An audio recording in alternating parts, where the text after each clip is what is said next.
Nachoy, what's going on? Nice to see you. Brian, how you doing?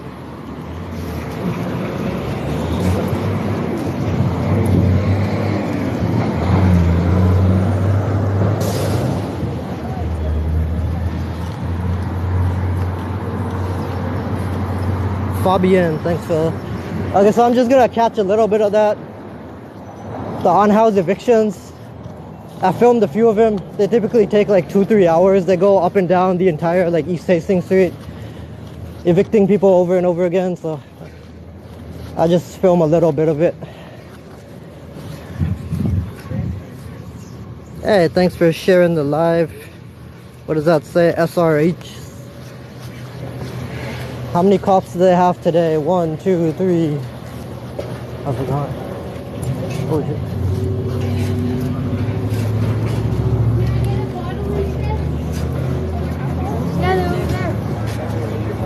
Wow, 5 cops. 1, 2.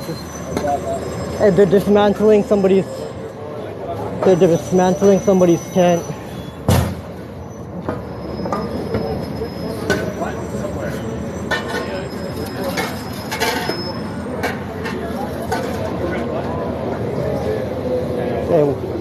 Hey, how are you? Doing good, man. How you doing? For some reason, this cop just moved next to me. He was standing over there. Like some cops, they try to get super close to me. I don't know if they're trying to like initiate physical contact or something, but yeah.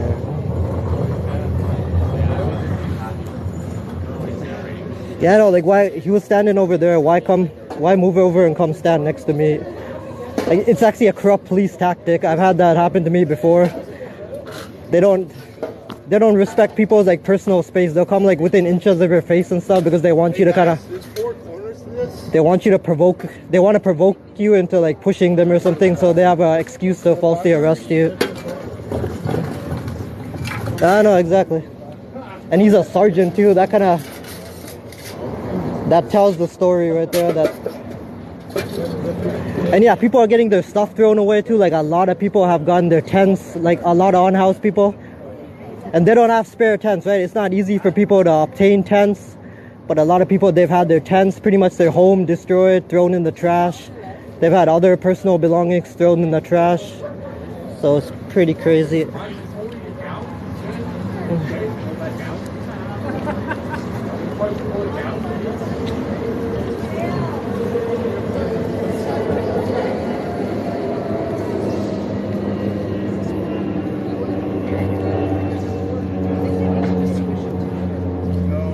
So are they gonna trash that out? That's a perfectly good looking, what do they call that thing? A tarmac? No.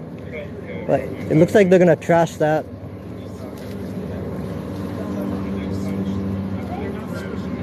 Hey, what about the middle part? The middle part, pull that thing. Yeah. Tarp tent, yeah, that. Hey, I farted in an elevator. What's going on? Somebody's arrayed. And some of these cops, they actually seem to be enjoying themselves, right? They don't even care. Oh, look at this dude. And they don't have any. These are public employees, publicly funded employees, but none of these city workers have any kind of identification. All it says is City of Vancouver. No first name, no ID number. They don't want to. They're afraid of being held accountable. Yo, check out the arms on that dude though, the one with the tattoos. Like that guy works out. That guy's got pretty huge arms. Willy Billy, what's going on? At times I'm gonna point the camera downwards because some people, again, it's mostly cool around here. Most of the people are cool, but sometimes there's tourists and stuff that come in the area. They kind of take videos, pictures of the unhoused people and they make fun of him. So some people, they see you with the camera and they think you're gonna make fun of him, so they get hostile and stuff. How's it going, man? Huh?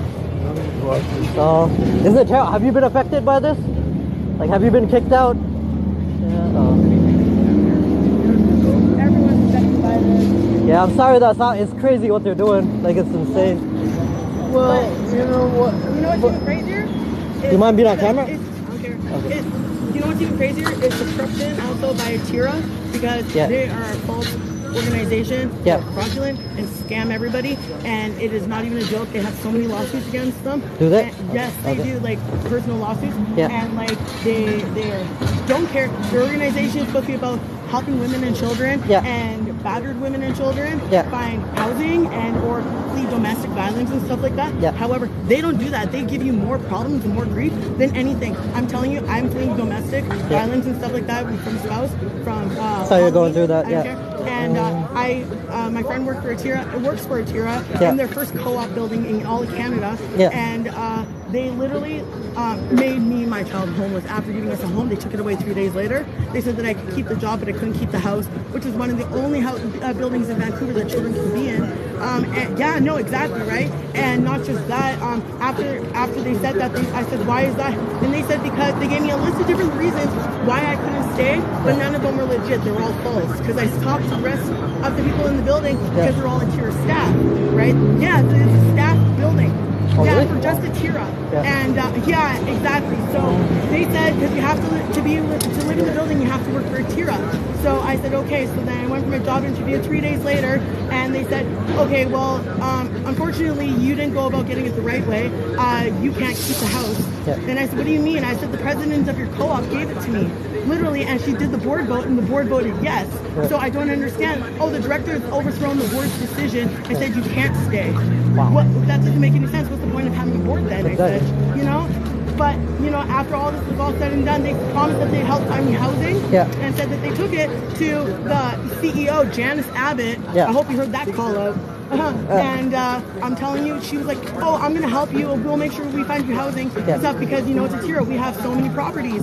They didn't find me housing. They didn't help me find housing. They didn't put me with their housing workers. They never gave me no subsidy that was promised to me or anything like that. Me and my 4-year-old son. And not only that, they called social services on me because I didn't vacate the premises on the day I was supposed to. They said you could stay until March 31st. But I didn't have nowhere to go. There's still no housing, no transition houses, no shelters had beds, nothing. So where was me and my child supposed to go? Literally nowhere. And you guys are trying to throw me out. I said, no, I'm not leaving until I have a home for me and my child to go to. That doesn't make any sense. This is Vancouver. Like, you're not going to make me and a 4-year-old kid go homeless. And then they were taking down all the tents on top of that. So what are you going to do after that? Do you have a place now? I have a place now, but I have to sublease my home.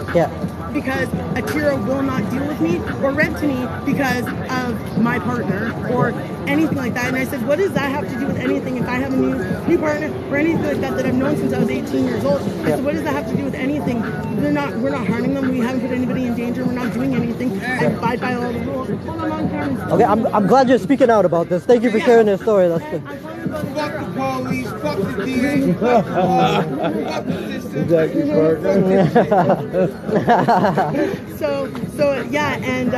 So then when I found housing, finally I found housing, and on the 16th I was supposed to move. And during this move, my leg is broken. I had to surgically rebuild after losing my home to the wildfires and being hit by a car. And so then I said, well, listen, I've literally been hit by a car, burned down my home, and almost killed by my husband. Now, how is this any fair to me that I can't, that me and my child still have to be in this situation? You guys are supposed to be helping me. I don't understand. Like, what is this? So then they had said to me, they're like, okay, so I'm sorry that this is happening to you, but unfortunately, you know, you just have to go. Stop causing problems. I can't cause problems because I'm staying here, okay? You guys told me this. They said, no, we're going to change the locks on you. So unfortunately, you and your kid aren't going to be able to come back here. What do you mean? I pay you guys for a temporary shelter, which you're not supposed to pay shelters, and then I also have to pay another one. So it's 2 rents on top of a new damage deposit that they were forcing me to pay. And I said, how does this person? What do I live on after that then? And they said, well, that's not our problem. That's your problem. And I said, that doesn't make any sense. So then they called social services for a second time, okay, because when I was leaving, and then they called the police while I was trying to leave. They wouldn't let me move in the daytime. And they wouldn't let me move at night, otherwise they'd change the locks if I left the suite. So I said, how do I retrieve my belongings? Well, that's, again, not our problem. So you guys are going to keep all my stuff after I've lost everything. You guys are making me leave when I can't do it on my own. And they told me I can't have no guests and no help. How do I move a house by myself? That doesn't make any sense at all. So then they called the police and said, the person that I had helping me move needed to leave and vacate the premises, and that I had to do it myself anyway. And I said, okay, well, how do that's not right, that's not fair, and they're corrupt. They're so corrupt, it's not even funny. They say they're supposed to be sober living. The whole entire building is higher than mother. The entire building. Yes, every one of you guys that work for Atira are high as shit. And would you mind mentioning that building? Like the building? Would you mind mentioning the the Atira Co-op staff building on 40 Powell. 40 Powell, awesome. Yes. Okay, I'm sorry you have to go through that, especially with a small child. That's insane. So here I am. They're taking all the tents away, everywhere to go. So where do? You can't have a child in a tent, and you can't be in a tent, even if you had a safe place for that child to go, because they're taking them all away. So how does a person get by, or how does a person live, or how does a person keep their child when they're doing this and they're supposed to be here to help you? They're not helping. Exactly. They're destroying and everything else, and they still won't stop. I've left the Atira properties, and they are still harassing me. They're still getting me for defamation of character for things that are not true. 100%. It's been verified by many different people already, and they're still trying to. I don't know what they're trying, what they're benefiting off of, but they don't stop and they won't stop. And Janice Abbott had nothing to say about it. She's not doing anything about it. And I have all the text messages from her president about the situation. Yeah, always keep evidence. I always keep evidence. The evidence, and I will be going to court, and I will be coming through. Atira. Record too, like record phone conversation, anything to do with that. Record videos, phone conversation. And as for all of these tents out here, they're taking people's homes away, and now they have nothing either. And it's not very fair. So screw you, City of Vancouver, and screw you, Atira, and I'm coming. Would you mind mentioning your first name? If you don't have to, My but name's if Jess. Chewy. Okay. Hey, pleasure. Thank you for sharing your story. Pleasure. Hey, man. Pleasure to meet. Oh, no, man. Okay, have a good one. Yeah. Yo, beautiful dog right there. Ooh, that was. I've heard some terrible things about Atira. Like like the city puts them in charge. Like the city outsources anytime they.